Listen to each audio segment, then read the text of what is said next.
Hello and welcome to the Empowered, Sensitive and Creative podcast. My name is Rim. I'm an artist, a certified life coach and an NLP practitioner, and the creator of the Empowered, Sensitive and Creative retreats. Passionate about celebrating joy and beauty in the everyday, especially when things are falling apart, I'm insatiably curious about human nature, and I look into the world with reverence, awe, and a sense of wonder. Tune in for stories exploring healing through creativity, art, embracing sensitivity, and navigating the subconscious mind. I'll talk about the struggles that highly sensitive and creative people face, and share my experiences, insights, and favorite tools along the way. I'm here to empower you to turn what we often deem to be a curse into your biggest gift. I believe that the more we create together, the more we heal the world. So let's dive in.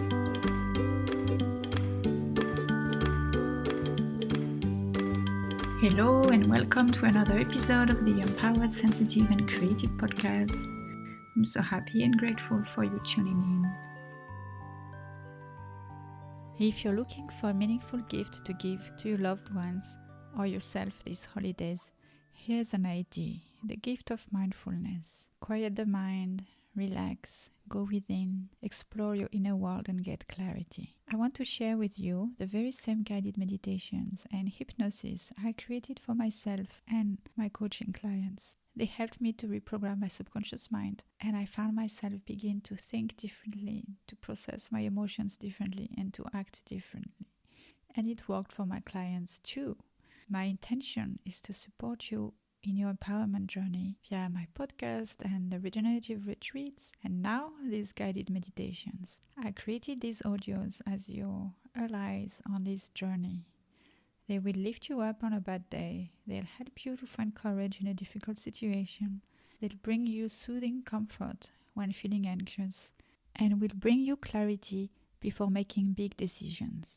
More importantly, they are guides leading you to accessing your inner wisdom with more ease. Sensitive and creative souls deserve to thrive.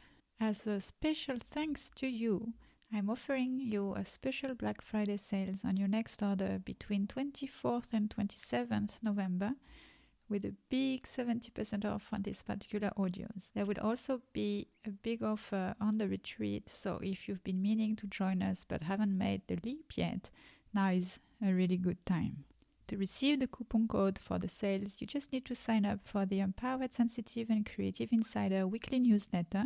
You can unsubscribe at any time. And to do that, to sign up, click on the link in the show notes. Here's to embracing your sensitivity and activating your creative energy. Today, we're going to talk about turning your weaknesses into strength, which is a perfect topic for empowered, sensitive and creative souls. But first, I wanted to share with you some personal updates, because many of you have messaged me asking me, "Oh, Rim, I'm curious about your life in Tunisia, and why are you there, and why you are in France, and what are you up to?" And curious about what life here could be like. So I thought I would share a few insights about that. So the thing is, for most of my adult life, I lived in foreign countries. When I say foreign, I mean foreign countries to me, country where I'm not a citizen. So I lived in the UK for 7 years, and I lived in China for 7 years. So that's 14 years, which is not bad for adult life. These were amazing experiences that opened my mind greatly. I got to meet people from all over the world and understand a bit better, very different culture.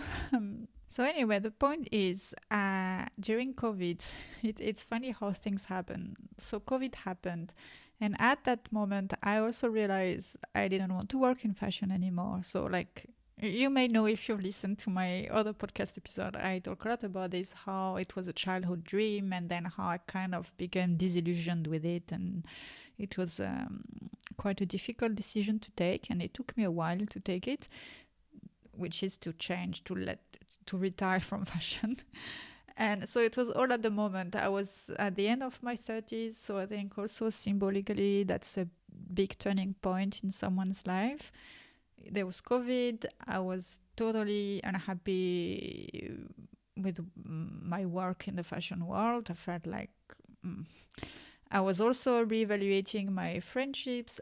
Basically, I was reevaluating everything. I was reevaluating the way I lead my life, the choices I make, my decisions, where I put my priorities, where I put my energy, all of that. And at that point, I decided to go back to France because I hadn't lived in France for a long time. And I felt like, okay, first I'm missing some part of my family, so it would be nice to see them again. But also, I felt like I need to do a lot of inner child work. I needed to go back to, how can I say? Yes. So it's like as I was reevaluating everything in my life, and many of these things were things I was sure I wanted to follow since I was a child, I felt like I need to go back. I want to go back to my childhood memories, to go back to my childhood, like the education I received then and there, the programming I received then, and reevaluate these things. I did a lot of subconscious work around my childhood. I did a lot of hypnosis. I auto-hypnotized myself and did a lot of regression work to go back to, because well, to go back to these defining moments, because childhood is very, very important in our construction. It lays the foundations on our lives. Of course, we have the choice as adults to reevaluate everything and to reprogram and change to make different choices. But if we don't really work with what happened back then, it's difficult to have very strong foundation as an adult, like new foundation. So in my case, I was really doing a lot of work around that, and I thought how interesting and how well timed, like it's a good opportunity now to go back to my childhood country. So I moved back to France, and as it happens, I moved into a part of France that is my ancestor, the region of my ancestors, near the Alps. I didn't know that part of France very well at all. I just knew I've just been there on holidays a few times, but I didn't really know much about it because my family lived in Paris and Burgundy, so that's what I knew about France. But this time I chose the cradle of my ancestors, and it was interesting because I got to reflect a lot about where are my roots, half of my roots, the French side of me. And at that moment, I was doing a lot of oh my God, I can't speak anymore. Intergenerational trauma work. So I felt like connecting to the land, connecting to the soil, connecting to the energy of the land would be really interesting. So this happened. So I stayed there for a while. And then after that, I had, for family reasons, personal reasons, I had the opportunity to go to Tunisia. And Tunisia is my second country. I'm mixed. I have a mixed background. So I thought, how interesting. Here is the opportunity to visit the other side of my roots. And I have to say, I haven't been back to Tunisia for almost 20 years. So it's a long time. And in a way it relates to this topic, because it's something like Tunisia and my Tunisian roots is something that I had tried to push away from me because for many reasons. I had a lot of wounds around that, around this country, this culture, my father. So I was kind of trying to repress that side to disown that side of me.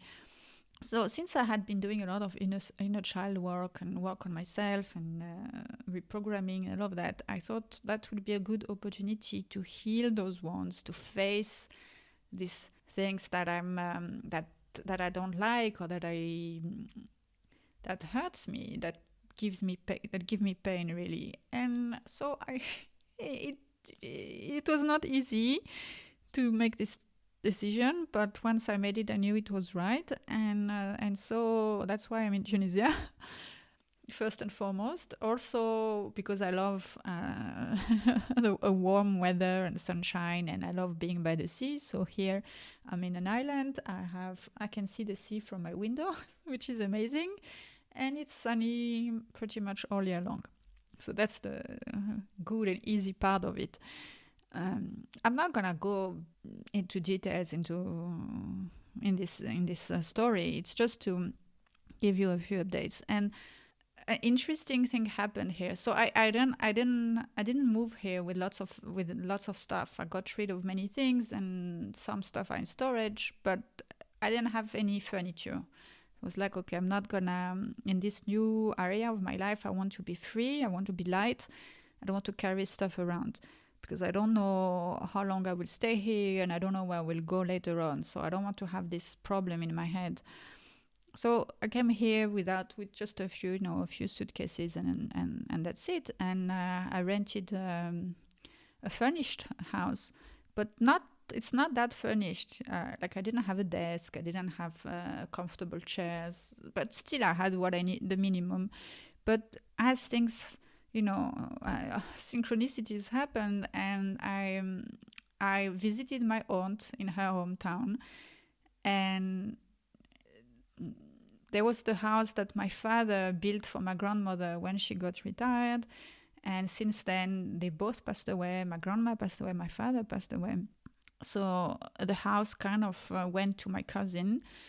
And my aunt kept all of my dad's belongings. Okay, let me wind back in the past. My parents got divorced about 20 years ago. And after they got divorced, my dad sold the house, our childhood house, and he was really in a really low point in his life, and he didn't take anything. I think he was very depressed, so he could not handle the move and the sale of the house and all of that. But my aunt very kindly organized everything, and she kept everything. She packaged everything. She organized the move, and she stored all of our belongings into my grandma's house. So my cousin, now fast forward recently, my cousin lived in that house, and they had all of my childhood furniture. And it's important for me because it's not any furniture. It's like the thing my dad and my mom designed. My parents were artists.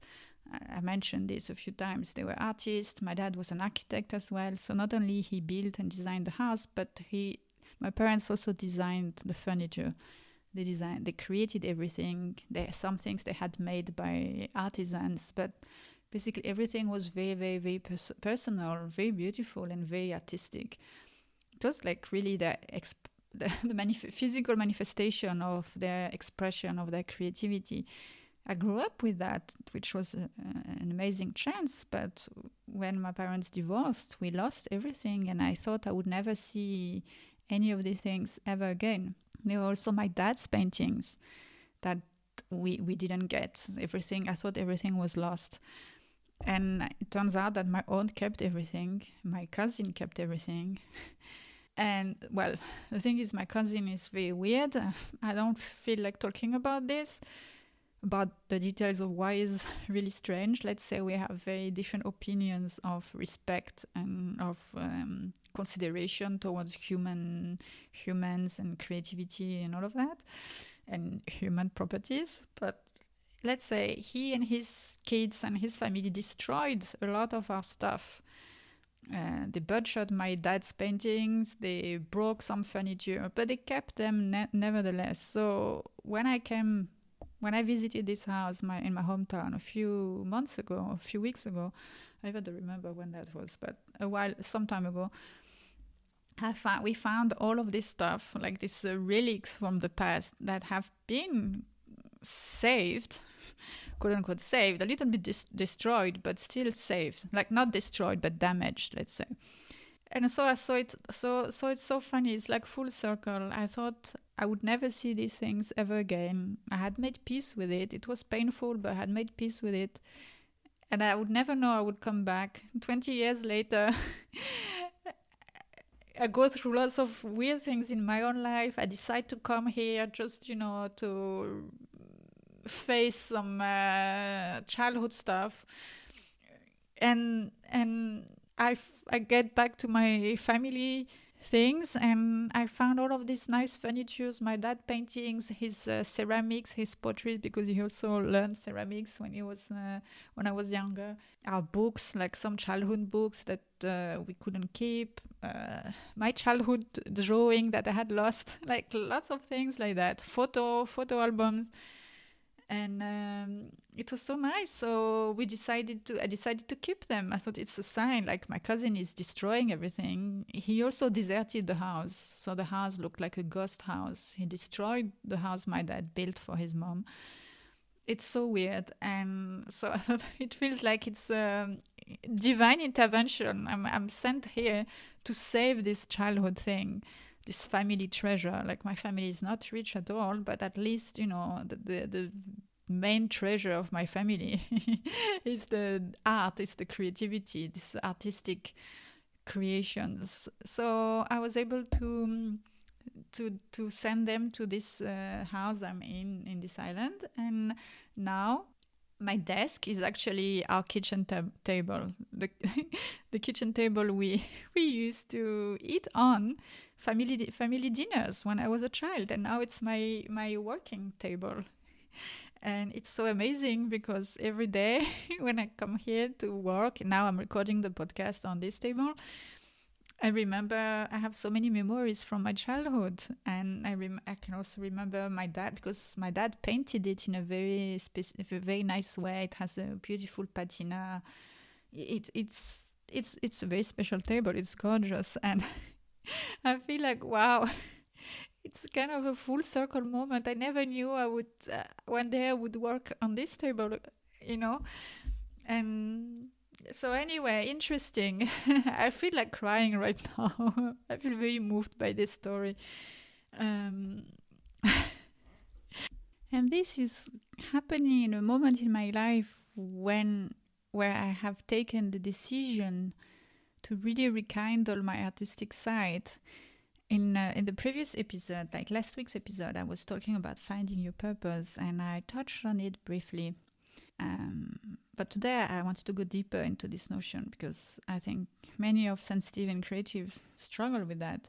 But like last week, I said that for many years, I shied away from calling myself an artist. I had a lot of mixed feelings about that. I was ashamed because I thought it was very elitist and very, like, I thought artists were these kind of superior creatures in a way, and that it would be very foolish and pretentious of me to think I was one of them.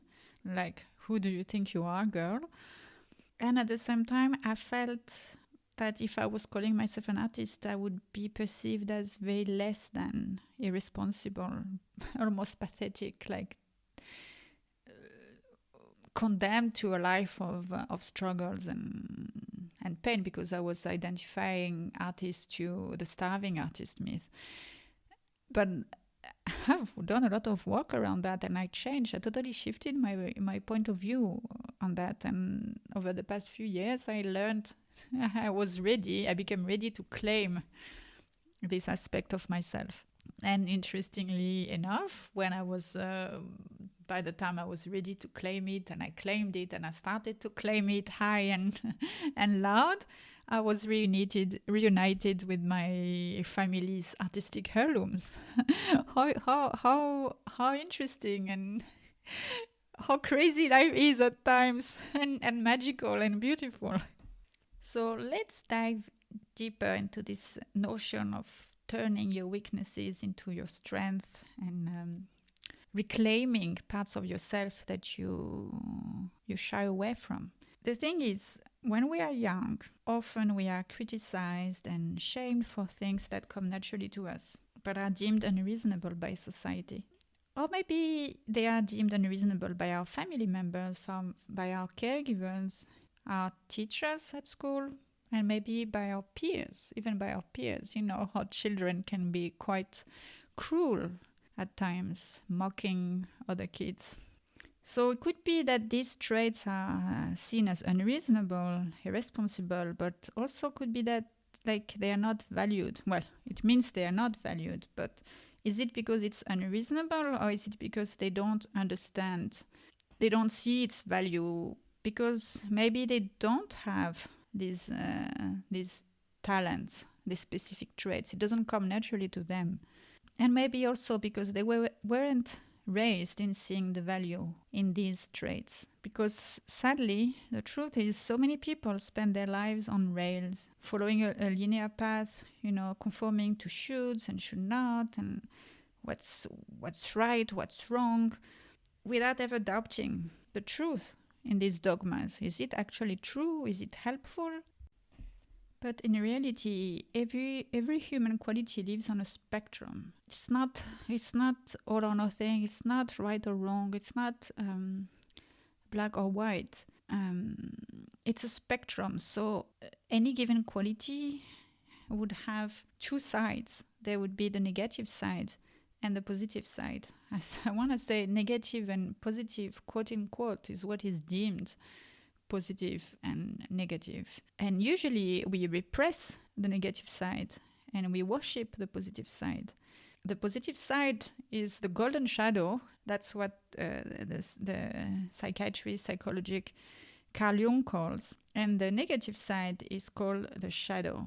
The shadow is the dark side of our personality because very often it consists of what we consider primitive, negative human emotion and impulses. That being said, it's often the case that we also deny in us positive aspects such as powerful, successful, talented, creative, resourceful, personal power, and of course sensitivity, emotional intelligence, and so on.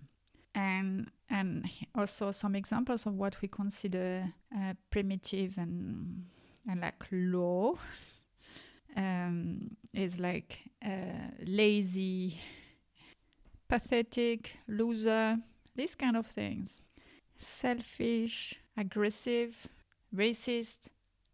And this shadow follows us everywhere, at every instance of our life, because we repress them.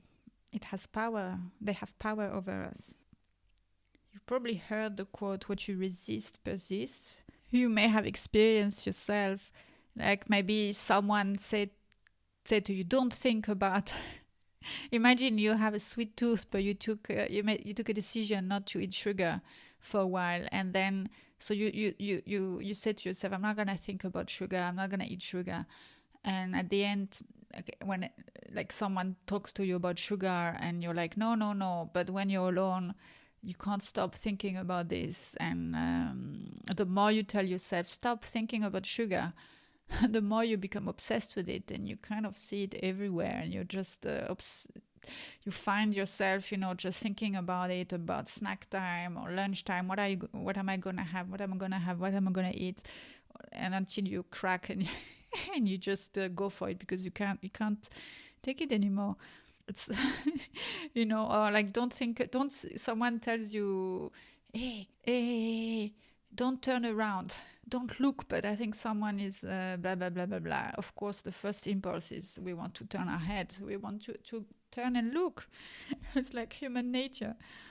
And about the shadow things, the shadow side, many of us don't realize we have this shadow side because we feel ashamed. We've learned to be ashamed of it for so long that we kind of buried deep inside, and even the idea of facing it would rekindle this shame. And well, nobody likes to feel ashamed. It's a very painful emotion. But there is also this the fact that we lack self-awareness. Self-awareness is something that can be developed, and we're not always aware. Lack of self-awareness is totally normal, by the way. It's a coping mechanism. Maybe you are around people who don't pay attention to these kind of things. Maybe you are used to blame things onto others, or maybe everyone around you is like that, so you think it's normal, or you think it's normal, you just don't pay attention to that. You think everybody is the same, and therefore you don't question the fact that maybe that's not the only way. It's a journey, really. The self-awareness and paying attention to our inner world is it's an adventure. And when we lack awareness, the danger is that we tend to project our own shadow onto others around us. We think it's them who have the problem, not us. They are lazy. They are aggressive. I can't stand all these racist people, for example. But are you sure you've never made any racist comments? You never had a racist thought? That's just an example about laziness or aggressive. Are you sure you never have any aggressive impulse? And by the way, if you have, which I'm sure you do, there's nothing wrong about it. It's part of human nature.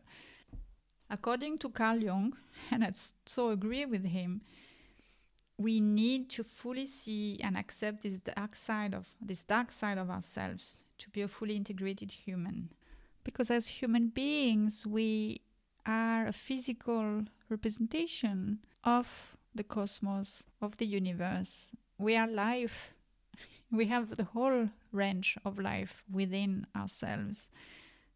There is the outer world and there is the inner world. The inner world is a reflection. It's more like the outer world is a reflection of the inner world, really.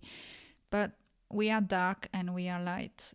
We are the sun and we are the moon. And even the moon, we are day and we are night. We are beauty and we are ugliness at the same time.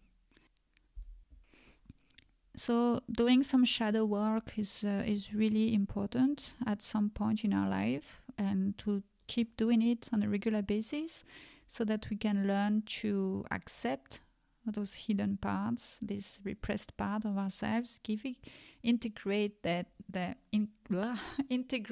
which is like welcoming them back into our being. It doesn't mean that we have to accept, the example of laziness, that we have to accept that we are lazy and therefore using it as an excuse for not doing anything, and like, oh, well, I'm lazy, it's okay, it's part of me, it's part of human experience, and I'm not gonna do anything. And that's not at all what I mean.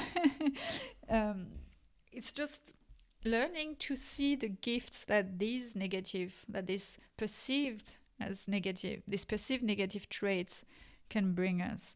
Because all of these parts, they have gifts. They all have things to offer. They become a hindrance when we repress them and we don't learn anything from them, when we shove them under the carpet, when we hide them.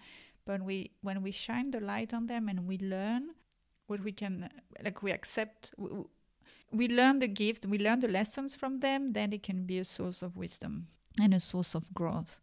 So, like, as I mentioned before, like, there are these things that we project onto others, this unacceptable attribute you see in someone else that you usually blame in others. That's one way to know that this is your taboo shadow. It's the negative aspect that you are pushing away from you. But then there is also the golden shadow, which are usually positive attributes that you deny in yourself, that you also repressed. But they are supposed to be, these are positive attributes. And you can find them by looking into what you admire in other people. What are these bright qualities that you admire in others? They represent the discerned aspects of your unique potential. There are a lot of great resources around shadow work. Personally, I learned a lot from the book The Dark Side of the Light Chasers by Debbie Ford, the human design work of Christy Inger, and also Lacey Phillips from To Be Magnetic.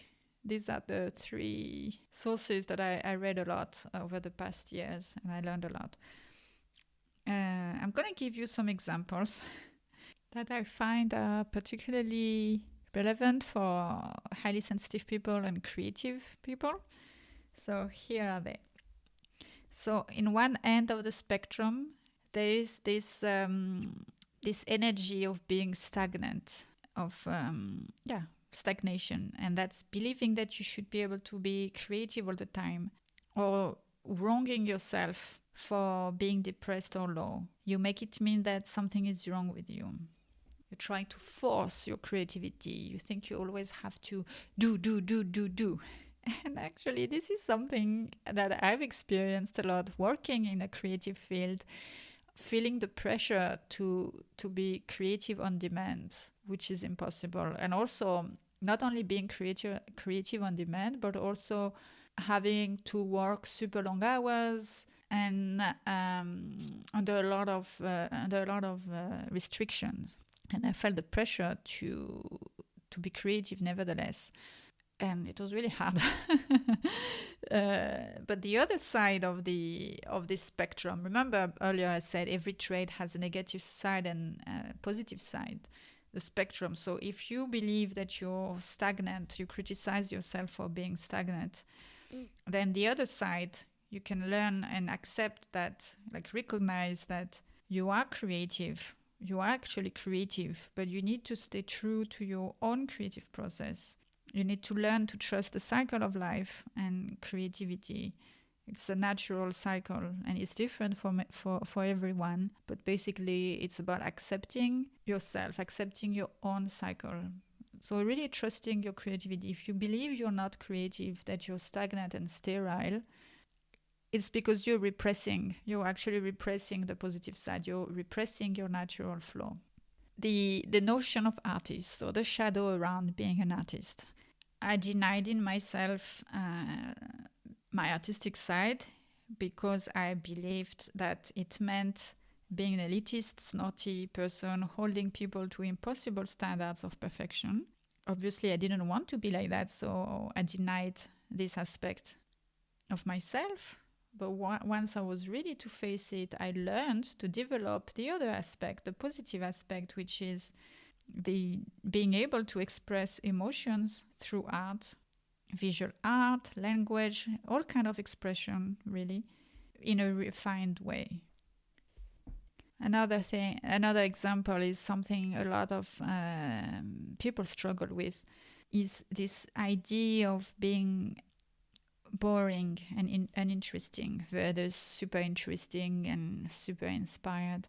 So when you deny in yourself, when you repress self-expression, when you repress the idea that you are inspired, that you have ideas, that you have things to say, you can either become boring and uninteresting, you can believe that, you can become this silent type, the one who never say anything, the wallflower, if you want.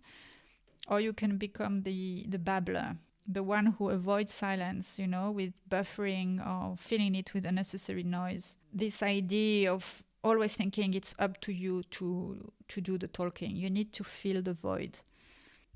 But when you learn to accept that you have inspiration, that you have ideas, then you're no longer scared about silence, and you don't feel the need to fill the void.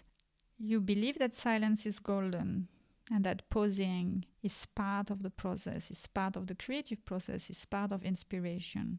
Because you know that inspiration is found in silence. You need to be able to hear it. If you believe you're irresponsible, maybe it's more that you're instinctive. You pay attention to your instincts, and instincts are not always rational. If you believe you are selfish, or you've been told you are selfish, maybe it's more that you are empowered. You know how to set boundaries, and you know how to prioritize your needs. Maybe you've been shamed for being a dreamer. You're just a dreamer. But perhaps instead you're a daydreamer, and that helps you to be more creative. Maybe you've been criticized for being naive. Try to see if it's not more that you are innocent. You are able to see the world with childlike wonder. Being self-conscious about being a geek, well, you could shift this and see yourself as a student, a lifelong learner, student of life, always excited to learn more. Maybe you blame yourself for behaving like a doormat in the past. But being a doormat also means that if you can be a doormat, it also means you can be sensitive to the needs of others. You just need to learn not to sacrifice your needs. Another one I like and I experienced is illogical. I used to blame myself. I was criticized for it and I blamed myself. I thought I have to be logical in any situation. And actually, no. If I'm illogical, it could also mean I'm deeply intuitive. So instead of blaming myself and beating myself up, I could instead choose to develop my intuition. Intuition doesn't care about being logical or not. And intuition is a very powerful source. Another one that I think you will resonate with, a lot of creative people resonate with, is this trait of non-finisher. It's like, well, I always start something, but I can never finish it. Maybe I'm weak. Maybe I have no willpower. I'm lazy. Blah blah blah blah. All sorts of quality, negative quality come after that. But instead, see it as this ability you have to explore, to experiment. It's magic.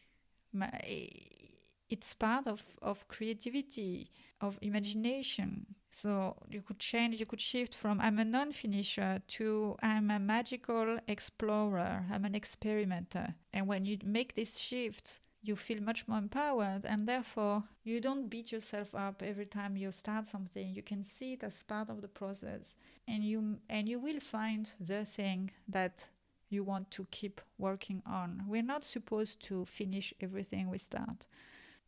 Very often we are afraid to be bossy. When we are very sensitive, we think being bossy is bad and it's domineering, it's taking advantage of people. But what if instead of being bossy, you cultivate in yourself being a leader without the manipulation? If you feel stuck, see if it's not because you're a dreamer. Dreamer is positive, it's a beautiful thing. We need dreamers. Everything great in the world was achieved because of a dream. It starts with a dream.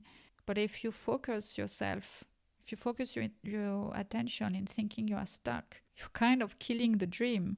You're not allowing it to form and take shape. So you could shift it to say, okay, I'm a dreamer, I'm dreaming. And then you work from there. Then it will lead to how can you act on your dream. Anger is something that we sensitive people tend to repress a lot because we think it's bad. But in fact, anger helps us to set boundaries. So it's really important to feel anger. I'm not saying you need to act on it or react on it, but you need to listen to it. When you're angry, it's a sign that someone overstepped your boundaries. If you're angry at yourself, it could be that you didn't respect your own boundaries. You need to set up boundaries with yourself too, and you need to respect them. So shifting this perception will allow you to make step to your own benefit. And you see, once you start shifting your perception, once you start to have awareness on your thoughts, on the things you say to yourself, also on how you judge others. Remember, there are cues. If you despise someone or blame someone, it's probably because you are repressing what you see in them in yourself. And if you admire someone or envy someone, it means you're also repressing this in yourself. You have the potential. I used to admire people who confidently show up online, on video, on podcast, and I thought this could never be in the cards for me. I thought I didn't have this in me. When I started to do the shadow work, I realized that, well, if I admire this in other people, it means I can do it too. I know some people tell me, well, it seems so easy for you to do the podcast. You just go for it. But if you think like that, it means you too. You can do it. If you like this fact about me, if you admire this in me, it means you have it. It means you have the potential. Same with anything else you want to do. If you're secretly dying to travel all around the world, but you think you don't have it in you, but then you hear other people who are doing it, and you feel this sensation within you like, oh, I wish I could do the same, or how lucky they are, they can do it. It actually means you have it in you. You can do it too. You're just denying yourself this. You're just hiding. You're just pushing it away.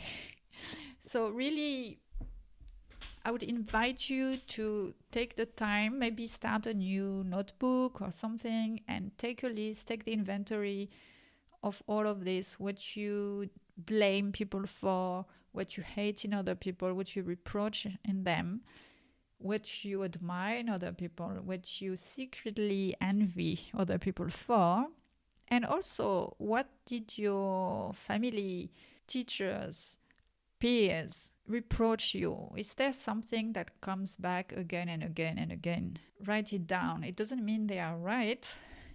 Now you know better than that, but it means that there could be the potential for you, one of your biggest gifts. For me, definitely this childish thing is something that I've been criticized for in my relationships with my sisters, my parents. Reem, you have to stop laughing around. You have to stop making jokes. You have to be serious. Why are you laughing or why are you joking in that moment? All of these things.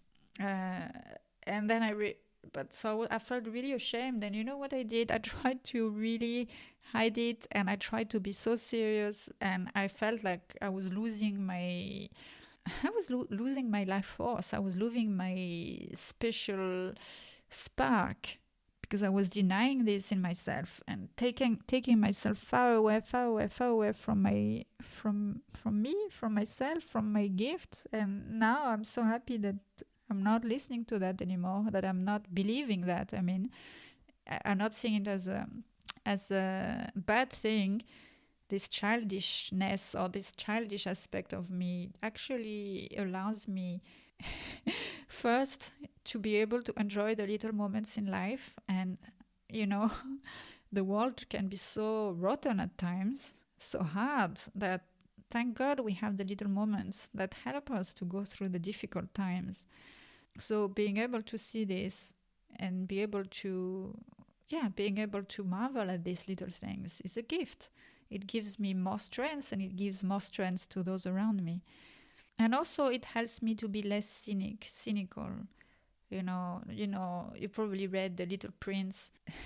The Little Prince is a child, and he asks some maybe weird question, or like a question that adults don't ask because adults know better, because that's not how the world works, quote unquote. But if we question things, if we question the status quo, if we marvel and wonder, then we can find different answers, and we can see the world in a different way, and we can create different solutions to our problems.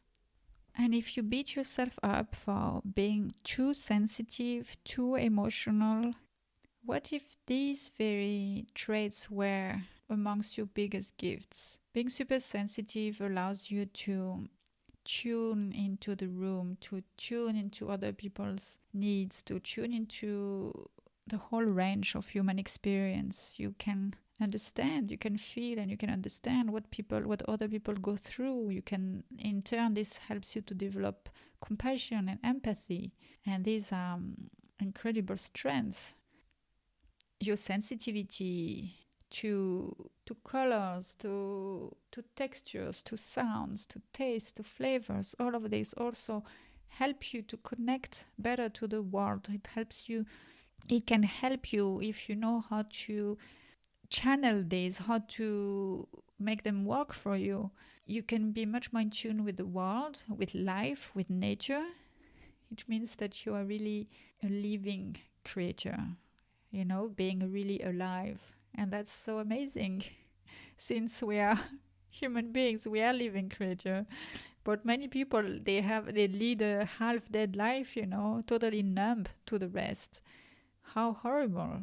But you have the chance to feel everything intensely, to sense everything. It also allows you to tune in to your intuition, to be more receptive to the clues that life, that nature, that everything in the world leave us. So you too, you have this for sure. So I would really, really invite you to spend some time to investigate and, imagine, like put your scientist goggles on and see it as experimentation. It's not about judging yourself and blaming yourself. It's not about blaming your family, your friends, your everything. No, it's really trying to uncover your hidden gifts. Try to brighten your potential.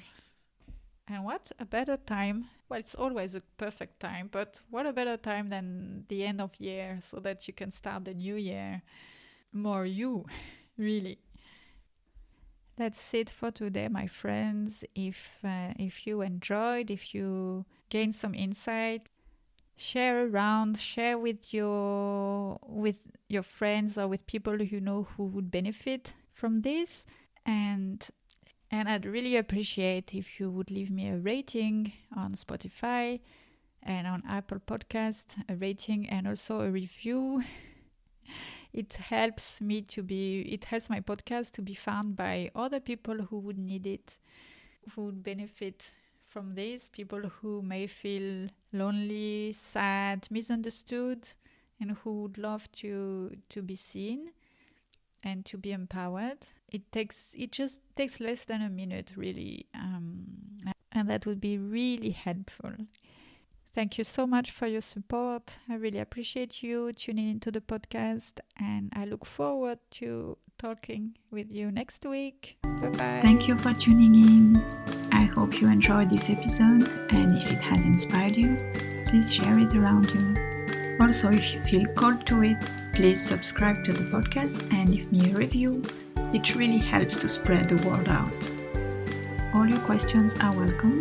You can send them to me on Instagram at rim.creativeenergy.com or email me via my website, rimcreativeenergy.com. And don't worry, I'll share in the show notes exactly where to find me.